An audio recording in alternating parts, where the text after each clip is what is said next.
E aí pessoal, tudo bem? Bom dia. Vamos ter agora mais um tema aí.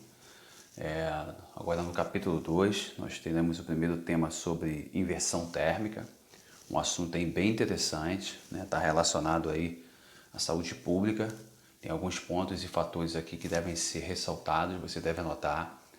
Te aconselho a prestar atenção em cada detalhe no processo, nos termos técnicos, pois eles vão te ajudar em algumas questões, esses termos técnicos são achados para que você interprete questões rapidamente e já identifique o que a questão está pretendendo ali, né, te questionar. Então, bom, vamos a ele, tá? Deixa eu te dar aqui uma noção do desenho. Temos aqui o desenho do fluxo normal, da inversão térmica, e aqui a inversão térmica em si, tá? Então aqui a inversão acontecendo e aqui as condições normais. Aqui eu coloquei uma definição simples para você, ó, né? A inversão térmica, né, em condições naturais, o ar quente ele sobe, né, elevado para a atmosfera e para o alto, onde se dissipa. Então vamos lá, vamos entender primeiro essa coisa do ar quente e o ar frio. Bom, a gente aprende que o ar quente ele é mais leve, então ele tem uma tendência a subir e se dissipar na atmosfera. Enquanto que o ar frio ele é mais pesado, então ele vai descer e vai ficar mais próximo ao solo onde nós estamos. E isso é fácil de se justificar porque o ar quente, né, ele é menos denso, ele tem menos partículas ali. E essas partículas em ar quente, a tendência é que elas se afastem. Enquanto que no ar frio, ele é mais denso, então as partículas têm uma tendência a ficar mais próximas umas à outra. Por isso essa densidade, por isso essa dificuldade de se dissipar, tá? Então isso é importante. Então vamos ver aqui primeiro o fluxo normal, tá? Então você tem aqui a cidade, certo? O ar quente está próximo à cidade e em condições naturais você vai encontrar o ar frio nas áreas mais altas. Então você vai pensar assim, quanto mais alto, né? Quanto mais alto, mais frio, mais calor, né? O ar vai perder. E quanto mais próximo do solo, né? Mais calor o ar ganha, né? Retém. Então você tem o ar quente próximo ao solo e o ar frio nas grandes altitudes, tá? E o que aquece esse ar é nada mais nada menos do que a luz solar, tá? A luz solar. E aí então você tem a luz solar fazendo isso, beleza? Como você pode notar, o ar quente ele tem uma tendência o quê? A subir, por ele ser menos denso, certo? Como ele é menos denso, ele sobe. E sobe numa condição vertical e aí ó, as partículas poluentes que existem ali ó, né, nesse centro urbano, elas vão se dissipar. Então repare como elas estão espalhadas pelo ambiente. Então isso acontece em etapas. Então você primeiro tem o que? A luz solar que aquece o solo e o ar. Com isso o ar quente, por ser menos denso, sobe numa condição vertical, isso é importante, tá? E aí então, ó, carrega todos os poluentes, que são partículas ali, né? Oriundas de poluição de formas diversas. Você pode ter ali poluição industrial, você pode ter ali poluição por uso de automóveis e uma série de outros poluentes. Essas partículas estão, né, liberadas na atmosfera, flutuando ali entre a gente e elas vão começar a se dissipar, vão subir com esse ar quente. E a tendência é que isso ocorra mesmo, tá? E esse movimento ele é vertical e ele tem um nome específico, tá? Que é o termo técnico que eu quero chamar a atenção de vocês. Esse movimento é chamado de corrente convectiva, também chamado de corrente de convecção. Tá? E é uma corrente ascendente, isso mesmo aqui, ó, ascendente, sempre nesse sentido. Então anota isso, que isso aqui é importante, corrente de convecção. Pessoal, isso aqui é um fluxo normal. Isso aqui acontece constantemente em centros urbanos como Rio de Janeiro, por exemplo, São Paulo. E aí o que você pode perceber é que quando você tem a inversão térmica acontecendo, você começa a ter alguns problemas aí relacionados a ela. Então vamos entender o que é inversão térmica. Então a inversão térmica, tá vendo? Ela já tem aqui ó, o ar quente e o ar quente ele está preso entre uma camada de ar frio e uma outra camada de ar frio que ocupou o espaço do ar quente, ou seja, próximo ao solo. Mas como o ar frio a gente aprendeu que ele é muito denso e as partículas ficam muito próximas umas às outras, a tendência é que ela não consiga se dissipar. E esse ar frio aqui fica tentando se dissipar, ele até vai conseguir se dissipar. Só que aqui, por ser um processo natural, isso acontece naturalmente. Você tem o ar frio descendo, o ar quente subindo, o ar frio descendo, o ar quente subindo. E esse fluxo vai acontecendo de uma forma muito natural. Aqui, por você ter a inversão térmica, ou seja, o ar quente está preso entre duas camadas de ar frio, esse processo acontece muito lentamente, muito lentamente. E aí, galera, o que vai acontecer? Você vai ter as partículas presas próximo ao solo. Elas serão intensificadas nessa região. E aí, a primeira coisa que você vai notar em que dias, no final do dia, você vai perceber uma camada de poluição.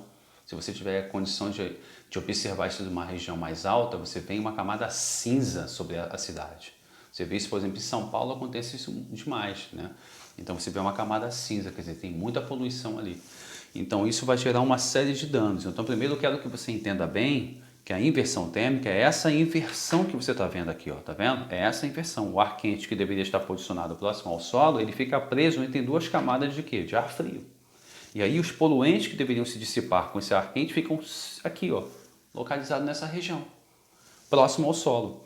E aí qual tipo de problema que isso vai acontecer? As consequências, elas são enormes. Primeiro, as consequências com relação à saúde humana, problemas oculares, isso mesmo, muitos problemas oculares, muitos problemas respiratórios serão intensificados e problemas cardíacos também, ou seja, o índice de morte é possível? É possível, tá? Então você tem aí uma intensificação. Veja bem, agora eu preciso chamar a sua atenção para um ponto aqui que é muito importante também. O processo de inversão térmica, ou melhor dizendo, o fenômeno de inversão térmica é um fenômeno natural. Isso mesmo, senhores. Ele é natural, tá? O problema não é o fato dele ocorrer, ele acontece. Tanto que eu coloquei essa atenção aqui para vocês, ó. A inversão térmica é um evento natural que se intensifica com a poluição. Então é aí que está o problema. Ele acontece todos os anos. E ele acontece principalmente em que momento do ano? No inverno. Porque no inverno as noites, né, elas são mais longas.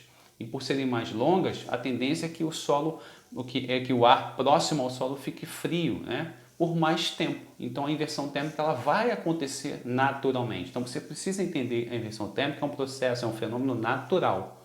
E que acontece principalmente no inverno, onde as noites são mais longas. Agora, o grande problema aqui, né, por que isso vira um problema? Porque isso acontece, e quando isso acontece em áreas urbanas, né, você tem indústrias, muitos automóveis, essa poluição ela é intensificada. E essa intensificação é que leva a todas essas consequências respiratórias e ambientais também. Então isso é que você precisa ficar bem claro para você, tá? É um fenômeno natural, é um fenômeno que acontece todos os anos, ele é intensificado com a poluição, né, produzida pela gente, tá? Ela pode ser rompida? Pode ser rompida. E geralmente é rompida em condições naturais também. Quando venta muito forte, esse material é dissipado. E é isso que facilita as condições voltar, né, ao natural. Tudo bem? E aqui a inversão térmica eu destaquei dois pontos aqui, ó. Ela impede a corrente de convecção, que é essa corrente natural aqui, ó, onde você tem os poluentes sendo dissipados com o quê? Com o ar quente. E ela também, ó, diminui o movimento ascendente. Então esses são dois pontos legais aí, tá? Ela mexe justamente com esses dois pontos principais, esses dois pontos naturais aqui do ar quente conseguir levar as partículas para o alto e dissipar essas partículas, né, em todas as direções, mas sempre no sentido aqui, ó, né, vertical, no movimento chamado de corrente de convecção. Beleza, galera? Bom, essa foi a nossa aula aí sobre inversão térmica. Tranquilo, né? Bom, até a próxima. Bom, pessoal, dando continuidade aqui ao nosso assunto sobre inversão térmica, existe aqui a distribuição e origem dos principais poluentes, né, atmosféricos. Eles são de grande importância porque eles vêm inseridos nas questões e muitas das vezes nas respostas. E a gente precisa ter uma noção, pelo menos, de quais são esses poluentes, como eles estão distribuídos, tá? E a origem deles, tudo bem? Então, olha só, primeiro eu quero que você preste atenção desse lado aqui, do lado esquerdo, a distribuição. Uma ordem assim, mais ou menos interessante para a gente a nível de quantidade, tá? Você tem aqui os óxidos, né? O óxido de carbono, 49%, ou seja, praticamente 50% de todo o material, né, que é considerado aí um poluente. Você tem ali o óxido de carbono, né, sendo o principal. Aí vem seguido de 16,4% de óxido de enxofre. Compostos orgânicos, 13,6%. Óxido de nitrogênio, 14,8%. Tá? E matéria, né, material particulado, né, material particulado, você tem aqui 6%. Tudo bem. Você deve ter notado aqui uma inversão aqui, mas você vai entender que porque esse aqui é outros. Esse outros significa que você tem vários elementos aí dentro, tá? Então ele pode ser, na união deles, pode ser um pouco maior do que o anterior, compostos orgânicos, mas aqui é só composto orgânico. Aqui são vários tipos de substâncias, por isso que ele tem aí um valor maior. Mas a gente considera aquele que é único primeiro. Agora, desse lado aqui, eu quero que você entenda a origem, né? E ele também tem valores, ó. No caso, ó, dos óxidos de carbono, que corresponde a quase 50%, a origem dele, ó, veículos. Isso é que é importante. Então, ele representa 46,2%. Então, ele realmente, os automóveis hoje são o grande problema nos centros urbanos, tá? Por causa da queima de combustível, a gente já vai estar falando disso. Aí, ó, óxido de enxofre, ou seja, o combustível que é utilizado para vários fins, principalmente aqui, 27,3%. Então essa é a origem, né, que alimenta, por exemplo, aqui o primeiro. Aí você tem aqui os compostos orgânicos, eu coloquei como 13,6%, certo? Eles são resíduos industriais, então as indústrias são aí o grande poluente também, né? Tá aqui, ó, em terceiro, né? Terceiro no ranking, mas está aí contribuindo muito. Então você perceba que esses três aqui, ó, são os que o vestibular mais vai olhar. Então o vestibular vai olhar sempre para esses três primeiros aqui, ó, porque são um grande problema hoje em qualquer polo, em qualquer cidade no mundo hoje, né? Pode ser uma cidade no Brasil, fora do Brasil, qualquer cidade no mundo hoje sofre disso aqui. E sofre tanto que hoje nós temos várias questões relacionadas ao meio ambiente aí que caem no vestibular e que tratam justamente disso aqui, né? De como, né, quais medidas podem ser tomadas por cada país para que ocorra aí uma diminuição na poluição atmosférica a nível global, né? Então é importante, entre outros 9%, e aqui o material particular, daquele tal material que eu falei que fica ali livre, né? Que ficam ali espalhados no meio ambiente e que está ligado ali ao que nós chamamos de ar quente. Então são resíduos sólidos não industriais, então são resíduos de qualquer outra coisa que você possa imaginar, tá? Que não tenha relação necessariamente com indústrias, beleza? Então isso é importante.